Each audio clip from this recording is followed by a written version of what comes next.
क्या देवर अपनी विधवा भाभी से विवाह कर सकता है? शादी में लड़का या लड़की ही नहीं बल्कि दो परिवार भी एक दूसरे के साथ मिलते हैं। परंतु आजकल के समय में रिश्तों की परिभाषा पूरी तरह से बदल रही है। इसके प्रभाव से देवर और भाभी का रिश्ता भी अछूता नहीं है। आजकल लोग शादी करने के लिए जात पात की बजाय रिश्तों की मान मर्यादा को भी भूल रहे हैं। ऐसे में देवर और भाभी की शादी भी दुनिया के सामने गलत है। लेकिन कई बार इंसान के सामने कुछ परिस्थितियां ऐसी उत्पन्न हो जाती है जहां हमें परिस्थिति के हिसाब से समझौता करना पड़ता है, फिर चाहे वो गलत हो या सही। हमारे हिसाब से जहां फैसला परिस्थितियों के आधार पर लेना पड़े, वहां मान मर्यादा या रीत रिवाज के साथ भी समझौता किया जा सकता है, जब जिम्मेदारी हो जरूरी।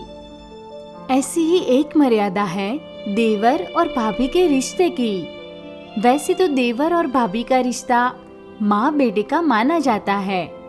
रिश्ते की पवित्रता में देवर अपनी भाभी को माँ ही समझता है, लेकिन विधवा भाभी के लिए अपनी जिम्मेदारी को पूरा करना भी देवर के लिए जरूरी है।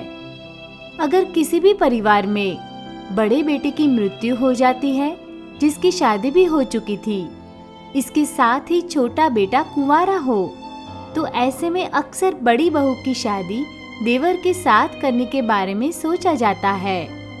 जबरदस्ती नहीं सही। जबरदस्ती करना बिल्कुल गलत है, फिर चाहे वो देवर के साथ हो या भाभी के। यदि सभी लोग दोनों की शादी में अपनी रजामंदी देते हैं तो शायद इसे गलत ना माना जाए। अपने भाई के मर जाने के बाद उसकी पत्नी को अगर ठोकरें खानी पड़े तो ऐसे में भगवान आपको कभी माफ नहीं करेगा और ना ही आप खुद कर पाएंगे। इसलिए अगर देवर और भाभी के इस रिश्ते के लिए सभी लोग सहमत हैं, ऐसे में विधवा भाभी से शादी की जा सकती है, जिसमें कोई समस्या नहीं है। लेकिन कई जगह पर देवर के साथ जबरदस्ती शादी कर दी जाती है। इस गलत रस्म के खिलाफ विरोध करना भी जरूरी है। जबरदस्ती किसी पर अपना हुक्म चलाना कानूनी रूप से भी जुर्म है। कई लोग पहले से विवाहित देवर के साथ बहू की शादी कर लेते हैं, जो कि बिल्कुल गलत है। इसमें एक साथ कई जिंदगियां बर्बाद हो जाती है। ऐसे में घर बसने की जगह उजड़ने लगते हैं। विधवा की करे दूसरी शादी।